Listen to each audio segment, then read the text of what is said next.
Hello, Facebook family. I just wanted to, I'm sorry, I'm traveling right now, but I wanted to go live and give you a quick update of what we've learned, right now about Hobbs.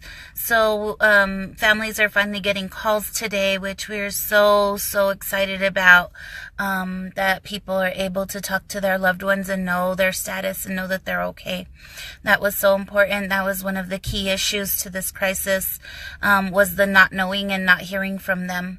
So, we're really happy to hear that some families are getting communication from Hobbs right now and are finally hearing from their loved ones. It's just that means everything. If you've never had a loved one who was incarcerated, you just don't understand how painful it is to not hear from them and not know their well-being. So we have an sorry about that bad connection, but also we're hearing that people are getting showers. Right now they're getting 20 minutes to shower and use the phone, and they're going pod by pod. So we're really happy to hear that those things are happening and that the violation of these major human rights violations are being resolved, hopefully. The other thing that we're hearing is that the warden, that there's an ongoing investigation into the warden. And our hopes are that this man will be fired because the atrocities that he has committed against the people who are incarcerated in Hobbs and the families is just horrific, and it should not be tolerated. And it's more just, I think one of the realities that a lot of us had to deal with or reconcile with this week, I talk often about how the prison industrial complex is representative of modern day slavery, and the fact that there were 1,200 men suffering major human rights violations, and I couldn't seem to get anybody to care. I do want to send a huge shout out to Stephanie Garcia Richard, a state representative who's running for land commissioner, for helping make calls, for making the DOC policy director call me on behalf of the families. I also wanted to shout out Antoinette Cedillo Lopez, who's running for Congress in CD1, for her and her campaign manager made dozens of calls for us yesterday. So I wanted to send a huge thanks to Antoinette Cedillo Lopez and Mr. Hernandez for working with us yesterday to make calls to the governor's office. She got farther than most of us did. She actually got to leave messages for some of Susanna's actual liaisons. So I feel like those things really made a difference, and that it kept the pressure on. And huge shout out to all the families. Like, man, these men have some riders in the streets for real. Like, all of these families, the fathers,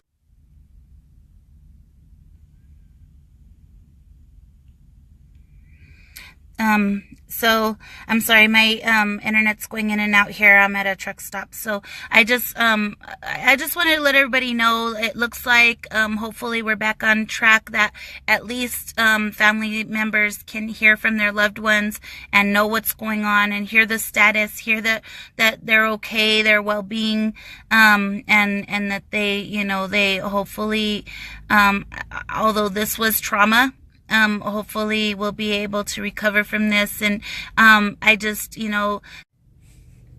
so thanks to all the families for stepping up and taking control of the situation. I know most of the families don't have any experience in community organizing or making calls to government officials, and y'all rallied to the call and made sure that our people were okay. So just shout out to everybody who helped make even one phone call for us. This is what made the difference. This public pressure and the public outcry is what made a difference to these men and their lives. And we have a lot of work to do. We have a lot of work to do on inmate issues. Some of the comments that I heard this week were really troubling, from people have power to make change, like that wardens have a lot of authority to do different things in our system. It just goes to show, like the denial of basic human dignity, like toilet paper or showers, can just be overlooked even at a grand scale, and nobody should suffer that way. So we have lots of work to do, and so I don't want it to be too celebratory, because the lockdown continues. We understand the lockdown is still continuing. There's still no visitation, that the warden is under investigation. So there's still lots of work to do there, and we cannot take our eyes off of Hobbs Prison. We cannot let up the pressure. We need to demand justice for the men who were mistreated and abused and traumatized these past several weeks, and for their families. So everybody stay on point on this, and let's make sure we keep that pressure on. We don't want this to go under the radar and take our eyes off, because we know that that's happened before. Last year there was a riot there because of conditions. The feds came in, and then here we are again a year later. So we need to keep our eyes on this. We need to make sure that we continue to advocate for those behind the walls that don't have a voice. The one thing that really I don't know even how to express this, but this week, advocating for these 1,200 men who were in Hobbs Prison, I could just imagine that that's probably how it would have felt.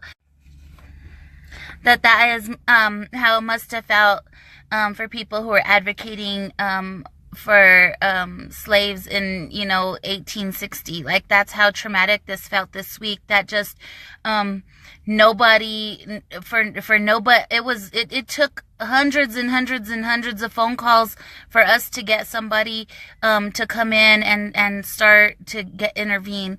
And so it should not be that. Like, at the first alert that there's human rights violations, everybody should have jumped to action. But because they are inmates, we had a hell of a time getting people to care. And that's why to the people who didn't have a relationship to anybody in Hobbs and stepped up and made calls, we appreciate you. And that's why, I wanted to shout out those, SGR, Stephanie Garcia Richard, and Antoinette Cedillo Lopez, Karen Bentrup, from the New Mexico Progressive Coalition, who sent out our calling for action to over 300 people that she was networked with in the Progressive Democratic Party.